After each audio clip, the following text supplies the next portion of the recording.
Welcome to the Food Professor Podcast, presented by Cattle, Season 5, Episode 26, the Mike Was Right episode. I'm Michael LeBlanc. And I'm the Food Professor, Sylvain Charlebois. Our very special guest on this episode is one of the most respected leaders in Canadian business and the food industry, a Golden Pencil Award recipient with his mom, as you'll hear, one of the first. Yep. The first. John Pigott, CEO, Morrison Lamothe. What a treat to have this conversation with such a leader, such wisdom on the industry. And I won't say too much about the interview, but it's right for the time. He reflected on this time when free trade came to Canada and the disruptions it created for the food processing industry and his optimism for the future. It's just a great interview. Very positive, and he's really a food distribution genius. He understands all of the moving parts within the food industry. He's an innovation king. He's always thinking about innovation. How do we do better? Can we do better? And it's not just about product. It's about process. It's about how to deal with adversity, i.e. tariffs. He's just a great mind, and I'm happy that he hasn't retired, really. Mm-hmm. He's in his act 3 of his career, which is really about giving back, helping entrepreneurs. So just a great, great guy. Yeah, so we'll get to that interview a little later.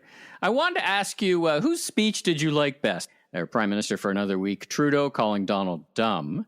Mr. Historic, 3 majority mandate Premier Ford, I'll cut off your electricity, you bastards, with a smile.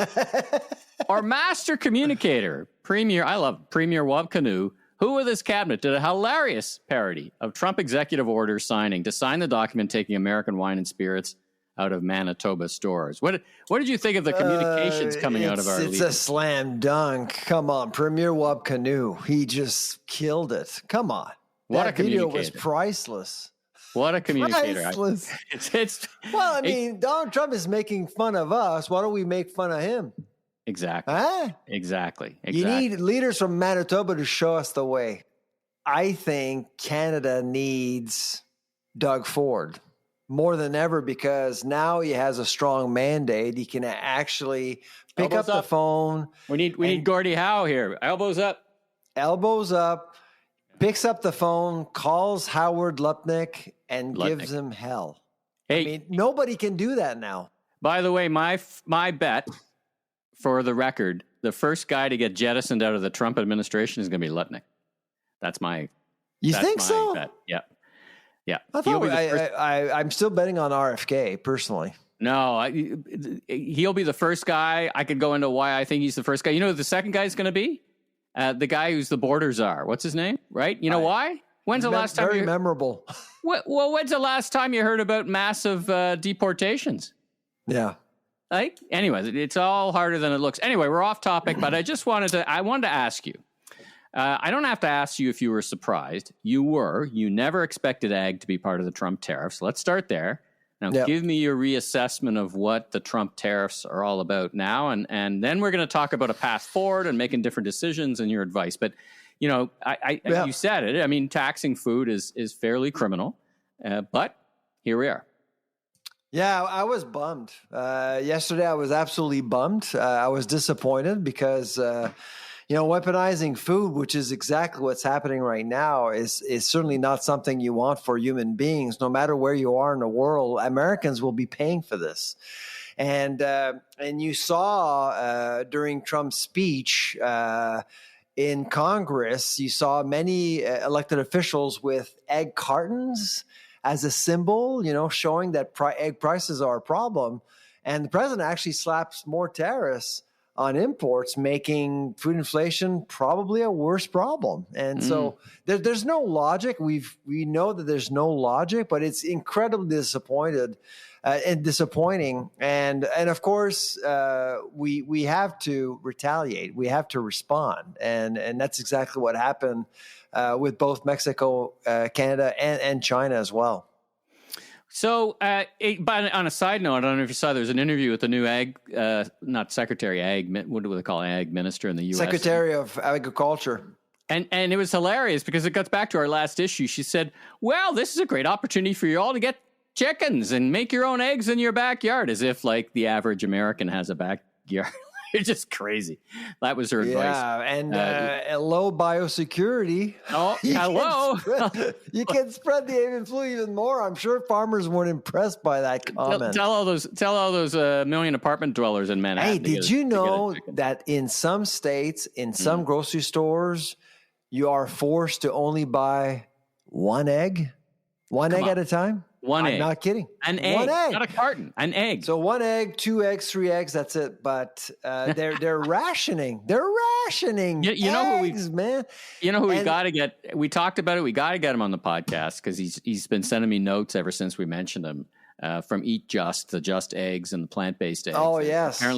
Apparently, Just Tetrick. They reformulated and like I said, he's a smart guy. He sees opportunity. Yeah. On a plate, literally in front of him. All right, so we now have these tariffs. No news to anybody listening, so I don't want to dwell on all that. We had a little break today. I guess they're going to pause auto tariffs for a month, just messing around, really. I don't know what's going on. To be honest, so we got a reprieve for cars, but the food industry is highly integrated too.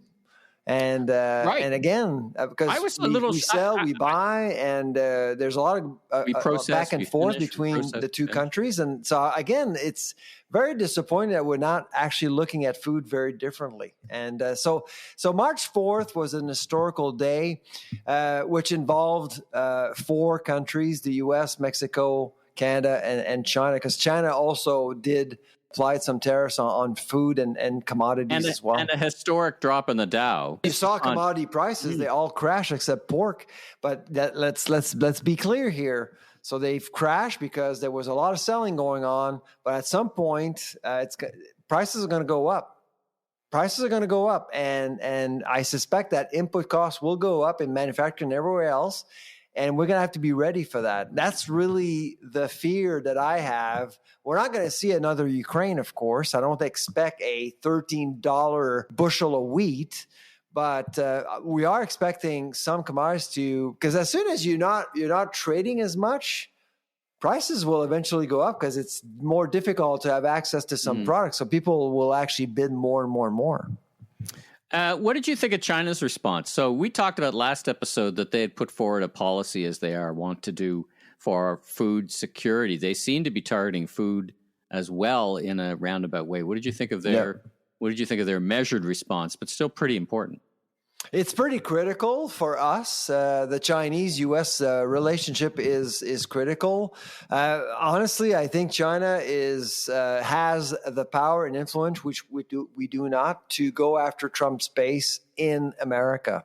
Farmers, and because farmers really rely on China to sell a lot of different commodities, and now basically China's making American markets less attractive to Chinese buyers. So that's going to be a problem. I mean, I've been watching some shows over the last 48 hours, and a lot of farmers in the United States are not impressed.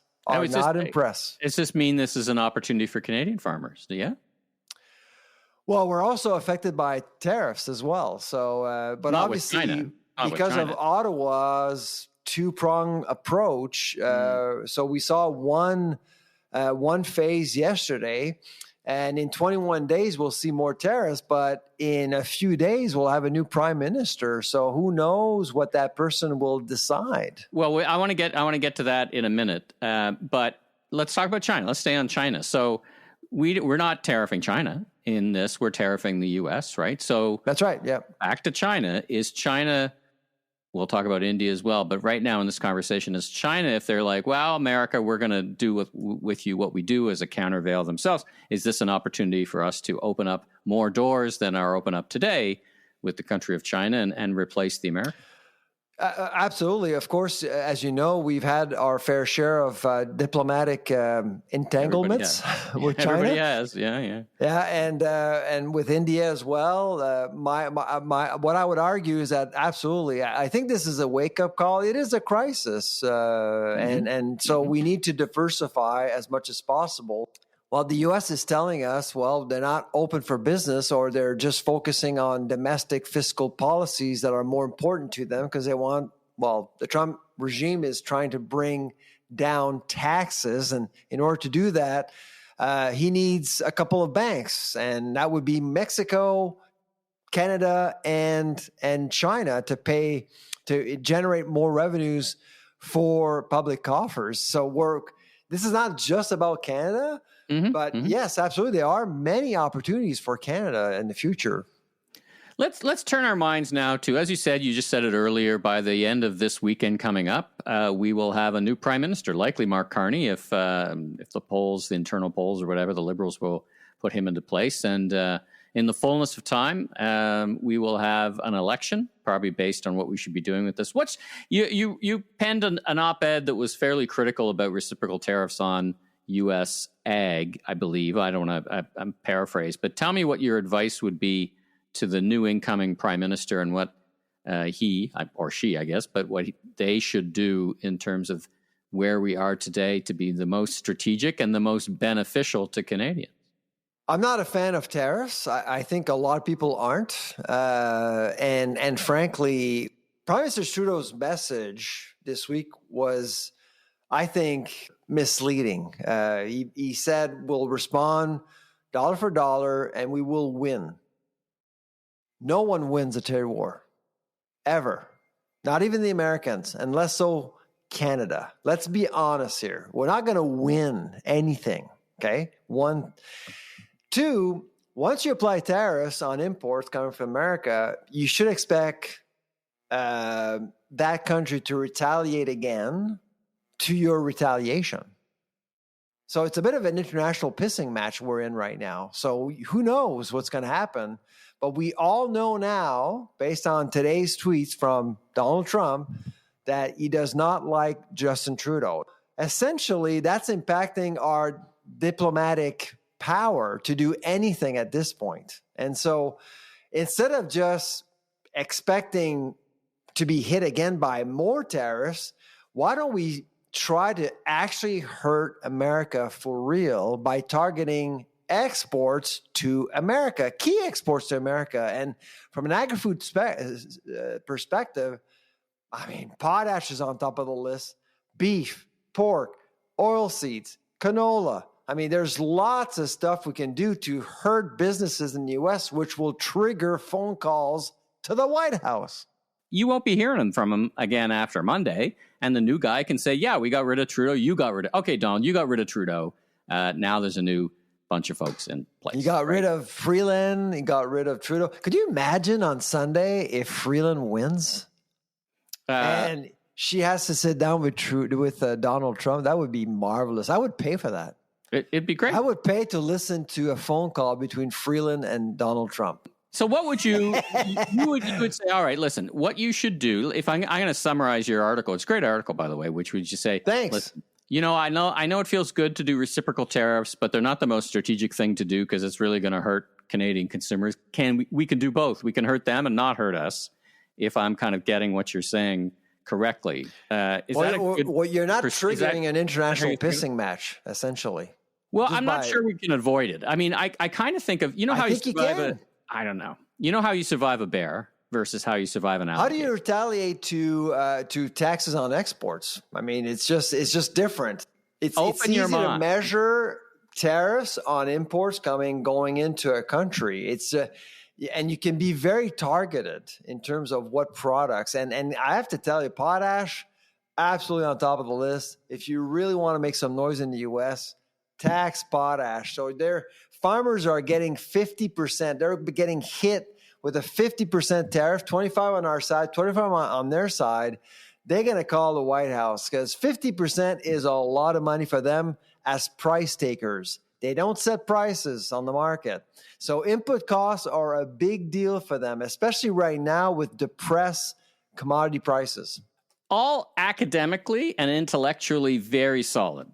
Very solid. I would just say that, when you fight a bear, sometimes it's good to just be quiet because the bear then loses interest and goes away. When you fight an alligator, and I do think of the U.S. president in the reptilian family in the way he thinks, smart, but like a reptile, you make a lot of noise. You poke him in the eye. You do a bunch of stuff that gets a lot of attention in addition to what you're saying. So this is why I like maybe we'll roll them back ourselves. Trump is an alligator? Well, reptile of the reptilian family. He's smart like a reptile, is what I want to say. Like, he's not smart. Call him a dinosaur. Can we agree on that? No, I wouldn't think so. I think he's got a reptilian sense of survival and instinct. When you fight a reptile, you make a lot of noise and you make it more worth you make it so annoying they go focus on somebody else. Whereas that's my point. And I think all these things together, booing the U.S. anthem at Canadian sporting events, it makes the news in America, my friend. You've got to think about the social media implications of this. I know. I was just reading from the guy from Kentucky Whiskey. He goes, you think booing the anthem actually makes a difference? 100%. It gets on the news. If we weren't doing that, the average American would not know anything's going on. They'd be like, why is Canada mad at us?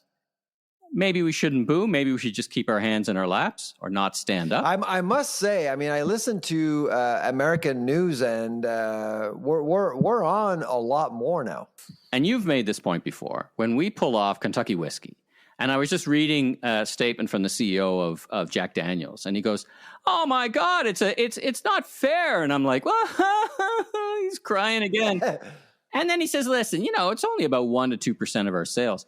But you got to think like a U.S. businessman. They would kill somebody for 1% or 2% sales. Somebody's got to stand up and say, my sales in Canada are so. zero. So what would you do with tariffs? You're slapped 25% going to the U.S. What would you do if you're a prime minister? I'd slap them on and then roll them back. I'd use it in negotiation, just like I wouldn't I'm not sure I'd give away. When does it end? If he ups the ante? Well, it's not going to end. This is an ongoing game until it's so painful in the public eye that he moves on to somebody else. So you would, if they up the ante, you up the ante as a country representing 2% of the world economy? Maybe when they up the ante. We're 2%.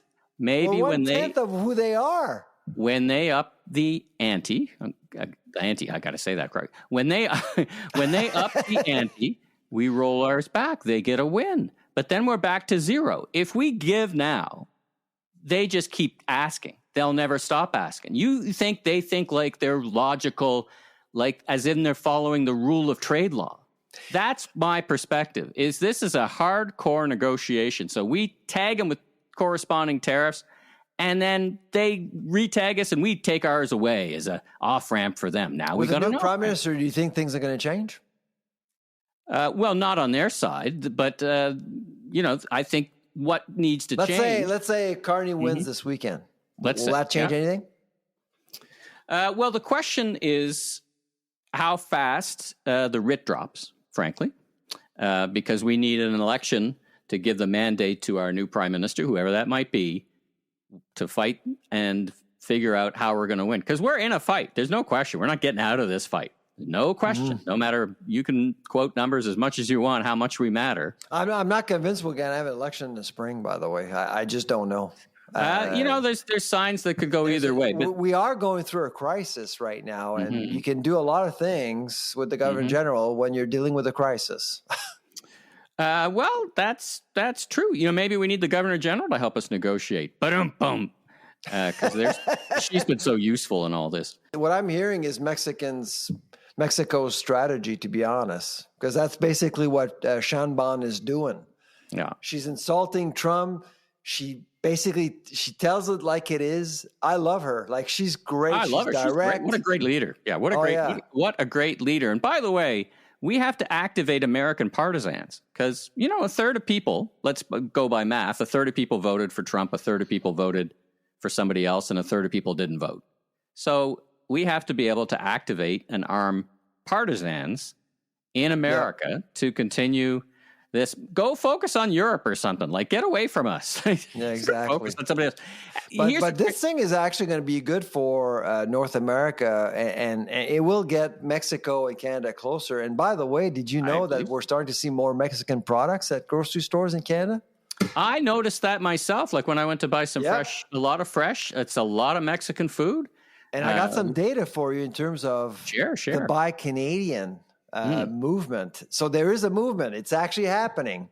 So according to Nick, early February, sales for Canadian products have gone up more than 3%. That's not bad. That's not bad. But what's interesting is that the anti-American movement is even stronger. So sales for American food products are down almost 7%. early February. This is really interesting because we're seeing Canadians going to the grocery store telling grocers, you know what? You should de-Americanize your grocery store. We're looking for affordable food. Canada's great. It's not always affordable. Make it happen. We don't look make at it Mexico. Look at other countries. So you can increase your portfolio of options for us to buy food at an affordable price. This is really magic. This is really interesting what's happening. Well, you make me think of the difference. I was looking at the Competition Bureau guidelines because there's been some talk at the provincial level about legislating stickers and stuff like that, which just be, imagine if each province does a different thing, it'd be crazy. But, product of Canada versus made in Canada. And there are very strict, maybe I'll put the link in the show notes. There are very strict guidelines about what that exactly means. So we already have them in place. We've already got those guidelines in place. Just now everybody's, consumers are going to pay more attention to it. It's optional, by the way. Like manufacturers don't have to, for a lot of it, they don't have to put on it. So that's very interesting. Here's one thing I wanted to ask you, sticking on this, and then we'll get to our interview with John.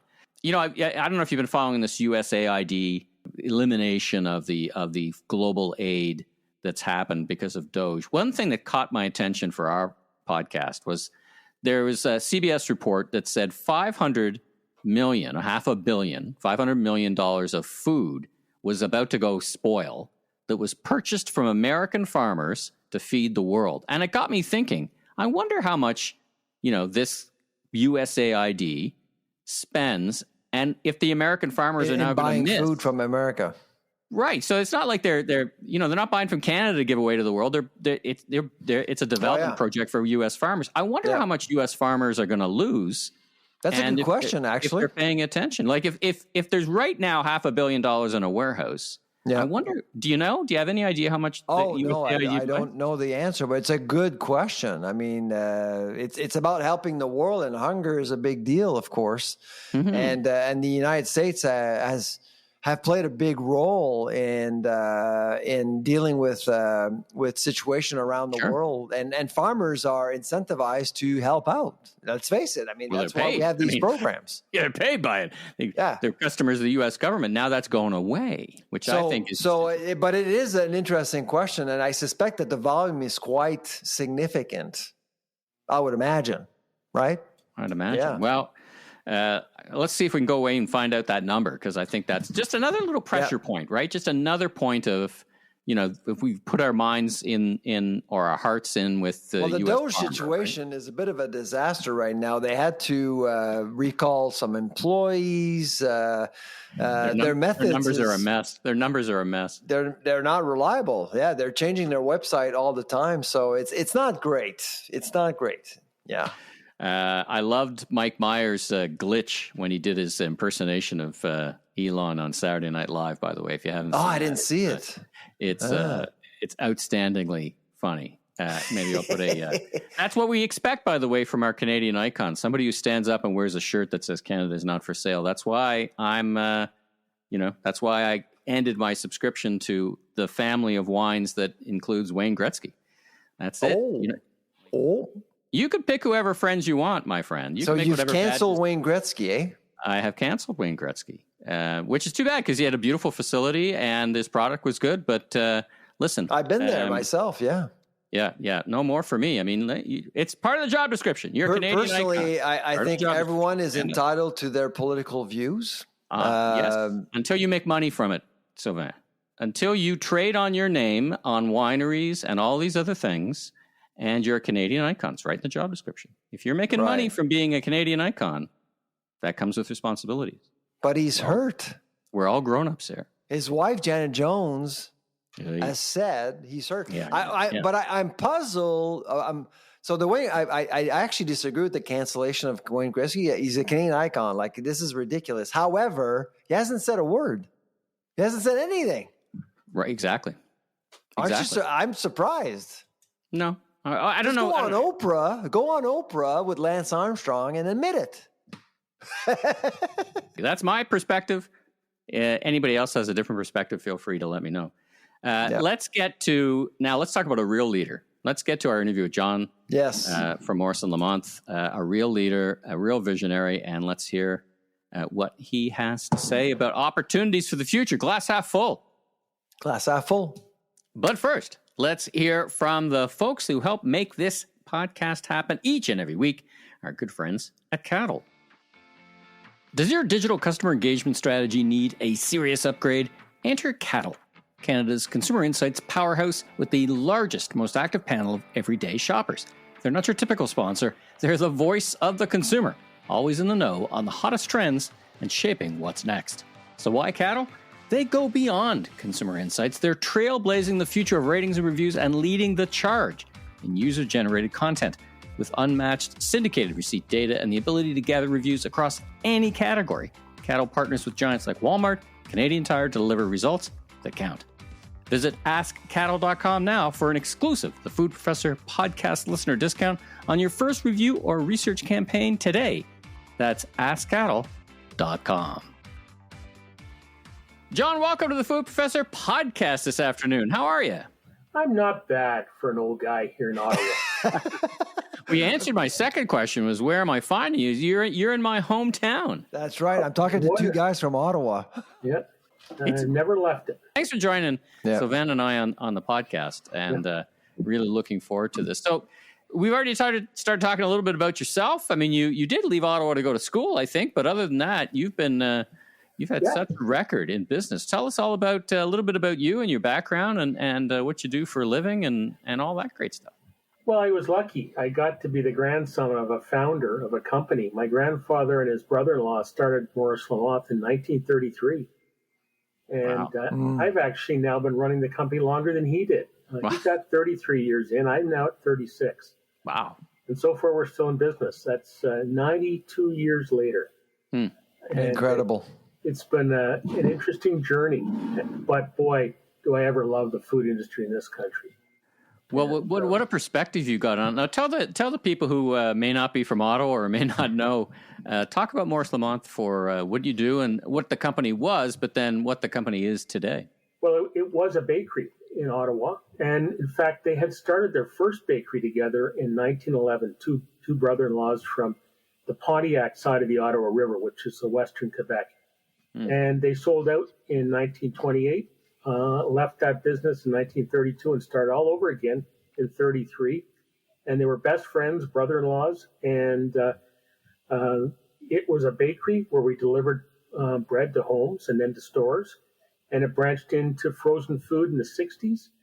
And that's what was left of the business when I came back to work for the family in 1986. Although I had spent 9 summers working in the business, loading ovens, making dough, driving bread trucks, which was the best way to learn commerce in Ottawa, and corner stores. And it's a lifelong love of the food industry. But my mother told me to go make my mistakes on someone else's payroll after she actually fired me because I had given a discount I was not authorized to a store. Really? Yeah. She said, harsh. Go make your mistakes on someone else's payroll. And I didn't come back for 7 years. Yikes. And she was right. She was one tough cookie. My mom ran the business, not my dad. It was her father's business. And it was fun and interesting working for your mother. And you'd never forget when she fired you. Quite the lesson there. It was a great lesson. Yeah. No kidding. And Morrison Lamothe today, just for the people, what is the scale of the business? Where do you trade? We've sold off a lot of our assets in the last little while and pared it back that my siblings and cousins and I, we are rebuilding it in our 4th generation we're working on. And we still make pies and always have made pies. And we make them for the QSRs in Canada. And make a few of them every day in a factory in Toronto. That's still the original part of the business, but we've been in and out of a bunch of other ventures, in particular one called Club Coffee that I actually ran for 17 years. We bought it as a plant that Nestle was going to shut down. We bought it and built it into quite an organization that dwarfed Morrison Lamothe in its latter years. I mean, from Club Coffee, Solange was, I think, our first guest, like going back in the time tunnel. So it's been 5 years, I think. It's been 5 years. Still there, and I talk to her almost daily, even though I'm retired. She lives in Nova Scotia. Hey, so you many industry accolades, but you picked up the Golden Pencil Award. So we just wanted to pause and just congratulate you. And what is kind of recognition? What does that recognition mean to you? And I know you're really focused on leadership. Can I just add something? Because I want to tell you something, John. When I saw you won the Golden Pencil, I was shocked, learning that you didn't win it before. That's fair. Like it was about time, really. Well, yes, and of course the Golden Pencil is run by my competitors, the Higgins family and Mother Parker. So I think that I always teased them that were they waiting till I retired and wasn't their competitor anymore. But it meant a ton to me because my mother was the first woman to win the Golden Pencil back in 1978. And so we're the first mother-son set of winners. There's lots of fathers and sons. Yeah. But this is the first mother and son, and it won't be the last. Yeah. But I know my late mom would be really proud of that. Yeah, no kidding. Now, what do you think the role is? I'm curious because I know you spend a lot of time thinking about leadership. Yep. We're going to talk about it on the interview. But awards like that, are they just something for somebody's wall? Do they mean anything, you think, still? And is it something to strive for? And is there a role for award programs like that in leadership development? I've not been a big award seeker. I would rather keep our heads down because of where we are in the value chain. I would always like to see our customers get the spotlight. But what happens when you retire, you get on lists. And I've ended up getting a couple of awards the last couple of years. I guess that's the price of having a living obituary, is the way I view these awards.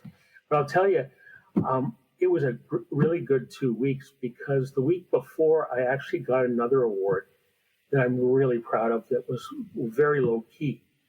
LeBlanc had their Innovation Summit in November 16th, and they gave me a Lifetime Achievement Award.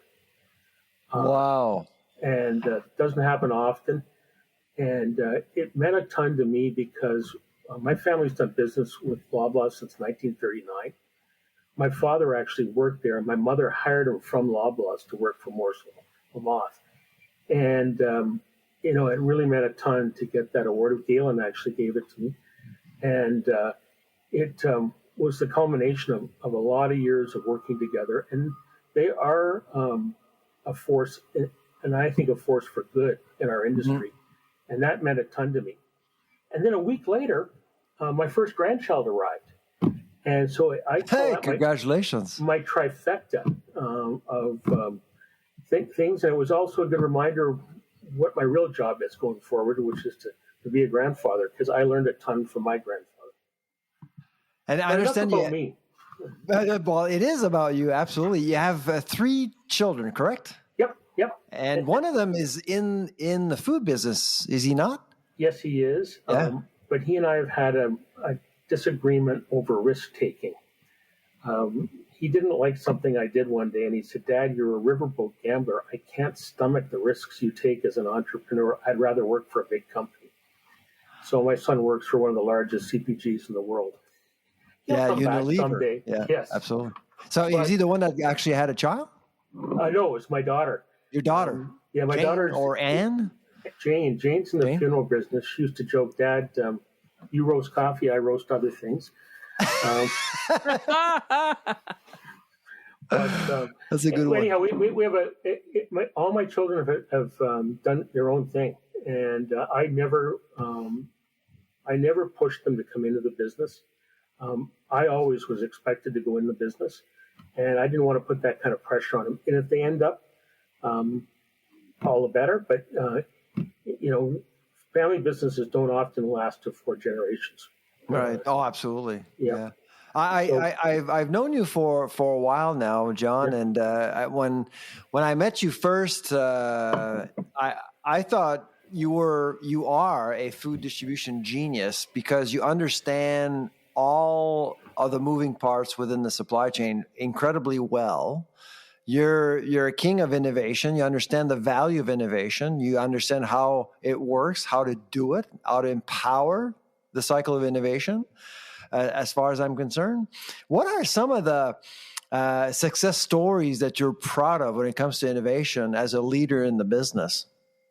But before we go there, Sylvain, I actually, what caused us to do innovation was trying to find a point of difference. And to me, it's a really interesting time here with the tariffs coming. It reminds me of when I first got into business in the late 80s, and free trade was going to revolutionize the food industry in Canada. And the Canadian industry here was behind a lot of tariffs that were protecting our industry.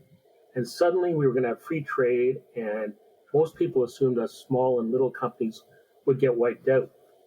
And the exact opposite happened. And in those days, our sales were about $15 million. And we were a small regional player.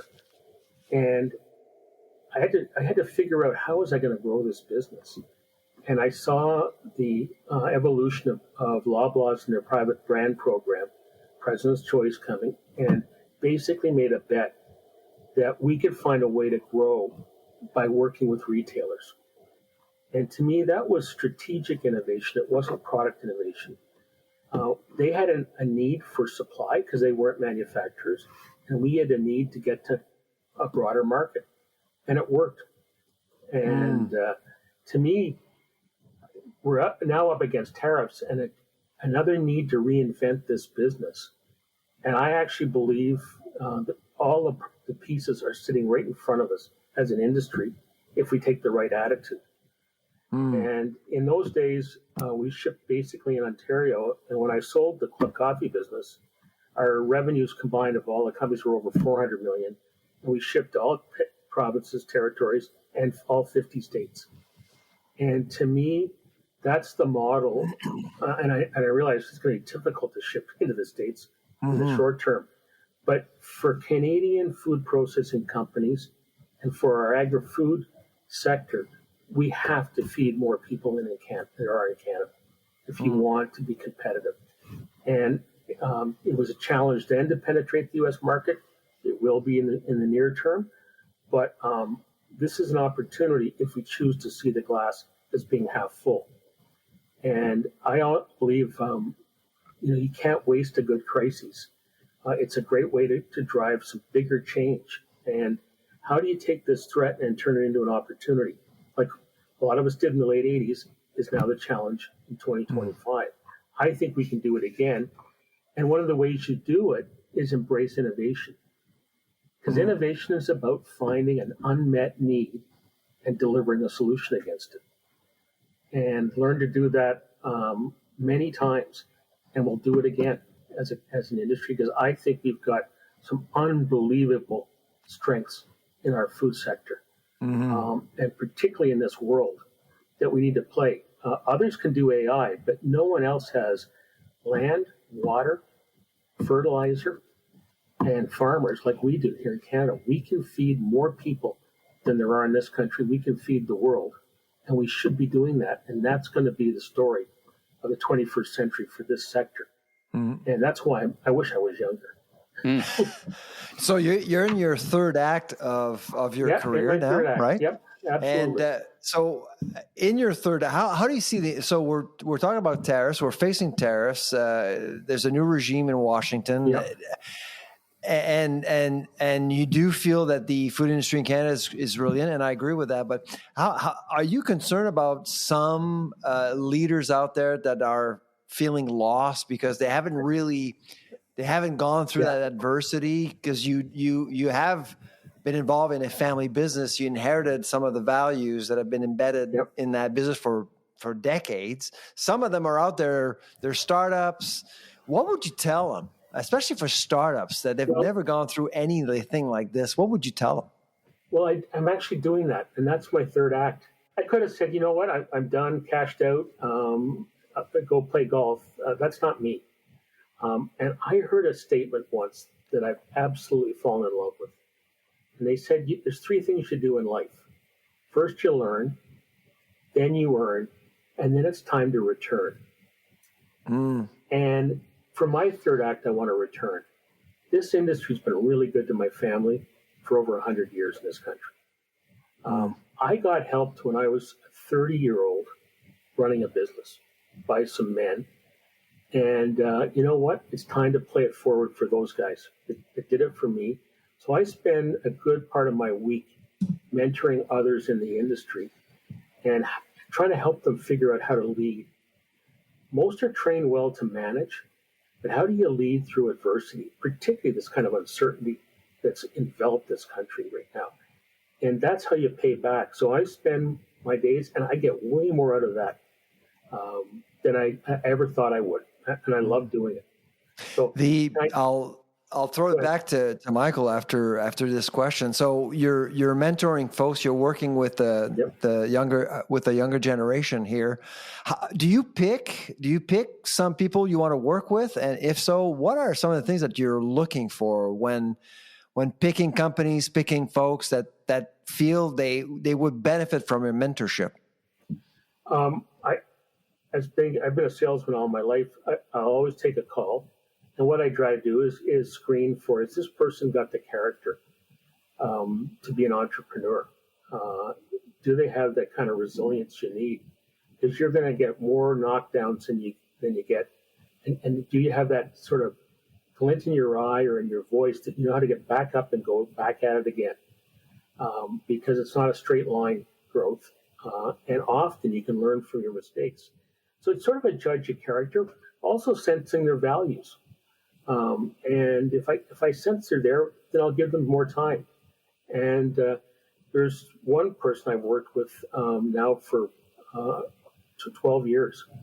And her father had been my coach when I first started. And when he was dying, he asked me what I watch out for. And I started working with her in 2013. And last year, she got to be made the CEO of a public company in Vancouver. And I got to tell you, that is so satisfying to watch it go around twice. So you pick the people who've got the character to do it, and there's good. And you tell them stories. You don't tell them what to do. You listen to them. You ask questions, and it's part of the journey of life, and it is really neat. So I learn, earn, and return. I actually try to do all three things at the same time too. It doesn't hurt. It doesn't hurt. First one doesn't hurt. I love this idea of you sending the elevator back down, right? I love this idea. Yeah. Now let me shift gears a little bit. I want to talk about innovation in the context of the Canadian grocery landscape. You're probably the most familiar person with it that we've had on the end of a microphone. We had Parbank on from Loblaws. You mentioned Loblaws, yep. and one of the things we posed to him in a broad sense was, at your scale, how do you adapt and ingest innovation when you have small, innovation often, not singularly, but often comes from small manufacturers who are doing innovative things, but it's a big machine, man. Like, it's hard to get your product listed. It's expensive. And it feels like the two forces sometimes push against each other, right? We're big and we have a lot of supply processes to make it work. But at the same time, how do we ingest innovation and not kill the patient on the table while doing it? How do you feel about that? How do you feel about, getting innovation into grocers? Do you think they're ready for it? Do you think they're able? What are your lessons and what are your observations? Well, in fact, they are the unsung drivers of the food manufacturing sector in this country. And it's because of their investment, and all of the retailers, but in particular, the large ones, have invested in their own brands as brands, not labels. They have built an environment where they can actually get ahead of national brands with innovation. And we learned how to do that. And there's been some brilliant teachers of this. We all know Paul Ace, or I call him Professor Ace. But the Loblaws infrastructure of the last 30 years has done way more for this country's food business than anyone would ever appreciate. So all the big branch plants closed after the free trade deal. But what erupted behind them was the second densest cluster of food processing in North America, in Southern Ontario and the Montreal region. And a whole bunch of these small and medium-sized companies grew up and they got their first shot of, and usually because Loblaws has an insatiable, or Metro, or Sobeys, and even Kirkland Signature, they need new products and need innovation. They get them faster from the small, nimble vendors. And what happened then was you would start with Loblaws, and then you go scale in the United States. And there are dozens of companies like us that did the same thing and found growth that way. And that's why you've got this dense cluster. Now we've got to do some real change now, because it's not that easy to export after yesterday. Yeah. But I believe this is probably the most underappreciated part of our food sector. You know, its impact is like a huge iceberg too. You see a little bit on the surface, but you don't know. Sorry, John. When you say it's the most underappreciated part of the food sector, which part are you talking about? I'm talking manufacturing. No, the interface between retailers and manufacturers. And manufacturers, okay. Yeah, and why did we have this huge food processing sector in this country when most of us don't have our own brands? It's because we've worked with some very powerful brands. And the amount of value add to our sector, when you think about it, there's over 700 private label vendors in Canada, in all 10 provinces. I suspect they employ more than 70,000 people in this country, which then makes them the largest buyer of Canadian agricultural products. And this is where one of the things I want to still work on in this industry is we've never worked really as a true vertical. We've often just been clashing amongst ourselves. Farmers think the processor makes too much money. The retailers think the processor's hiding too much money. Instead of us thinking, we can feed the world here. It is the biggest value add from the farm gate to the plate in this country. And we've got all these natural, how do we actually start building bridges and start working together?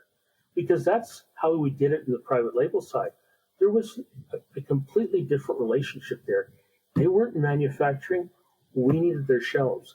And that created an interdependency that has created a significant amount of growth in this country. And that's why we have this dense food processing sector that's highly innovative, because our customers had an unmet need for innovation. Let me pick up on something you said, and then I'll pass the mic back to Sylvain to bring us home. It's interesting reflecting on what you're saying about the massive change that happened when free trade happened to Canada. It feels like we're at the same kind of inflection point, and it feels like we better get really smart about how we sell to India, to other countries, to Europe. Would you agree? I mean, is that a skill that we've got enough of? I mean, maybe we have to stop looking south for growth, and we have to look, over and across. And there's other geopolitical concerns with that. But how do you think about that? What's your advice to the folks? That's what's got me more excited than anything I've seen in a decade. There's no country that can feed the world like Canada. We've got unique advantages to feed the growing demand for high quality foods from our farmers and our producers. We've got land. Not a lot of people have it. We've got water, which you need to grow. And we have more fresh water than anywhere else in the world. And we've got fertilizer. We're sitting on all this potash. And what happens in other countries? They have revolutions when they have famines. We have a lot more geopolitical power in our food sector than we realize. And if we don't take what we've got here and do more with it and add more value to it. And one of the best things I've ever seen in our industry was the Barton report in 2017 that called out, we need to stop just selling commodities and start adding value to our products. And we're starting to do that. Look at what we do with canola. Look at what we do with pulses. We've got to take that adventuresome and say, how do we feed the world? And that's how Canada will be different. We're always going to be a David amongst the Goliaths when it comes to just pure size in our population. But this is when I believe in a parable-based strategy. I did some research on David versus Goliath, and I found a case that a professor wrote, looked at 200 battles since 1800. the David Army actually wins 28% of the time. But when the David Army does something unconventional, they actually win 68% of the time. And if you think about it, David was up against a fight against something bigger. So he used speed and agility instead. And how do we take that David attitude in Canada and say, how do we feed India? How do we feed China? And I think that's the big future for this country. And we can be different because anyone can get AI. Anyone can write code. But not everybody's got land, got water, got potash. And I'm going, we've got to add more value to food in this country, and we can. And some of these private label manufacturers have figured this out, because what's really also interesting, many of them are first and second generation Canadians who are very entrepreneurial. So I'm just pumped, as you can tell, about what we can do with this sector. The problem is we've never seen it as a full vertical. We're split between government departments. There's ag onus, there's ISID onus. We get over-regulated. I think that one of the biggest opportunities out of this crisis is, do we actually say, let's win in food? Martin actually called it out 10 years ago. Let's actually dust that off and say, let's do something with this. And I say, I wish I was 20 years younger, because I think we could really feed the world from this wonderful country we've got. Amen. Sorry. No problem. You can tell I'm wound up about this. This is great. I mean, my last question to close this off, I guess, is about your third act. Once you're done, how would a successful third act look to you, John Pigott? It's real simple, Sylvain. My grandfather, who started the company, I drove the bread trucks, which he used to drive. And one night I grew up beside him in the house, and I still live in this house. He walked over one night in 1978, and he handed me an envelope. And I thought, wow, is he anointing me as one of his successors? And because I was the oldest grandson, the first male in a generation. And I opened it up, and it was one simple sentence. And it said, John, I hope you will be a contributor with your life. And I was shattered. I thought I was going to get all this wisdom of my grandfather. And I was disappointed, and I didn't know what he was really meaning. So I said, Grandpa, what's a contributor? And he looked at me, and this was probably the most prophetic thing he ever said to me. John, a contributor is someone that leaves something in better shape than he found it. And that's driven me for nearly 40 years. Well, that's what you did for Act 1 and 2. Yeah, and so that's why I'm trying to do this. And what I want to do with the next 7 or 8 years is how to get more people to believe in this. And then I will know I've actually paid back and added value to the industry I love. And that's what drives me. And your passion is absolutely contagious, and as you can tell, I'm a fan. I've been a fan since we've met, and I have a lot of respect for your work, for your legacy, for you as a person. I think Canada would be a much stronger country with way more John Pigotts. So thank you for everything you've done so far. I know you're not done, but thank you so much. And congratulations again on your golden pencil. You're welcome.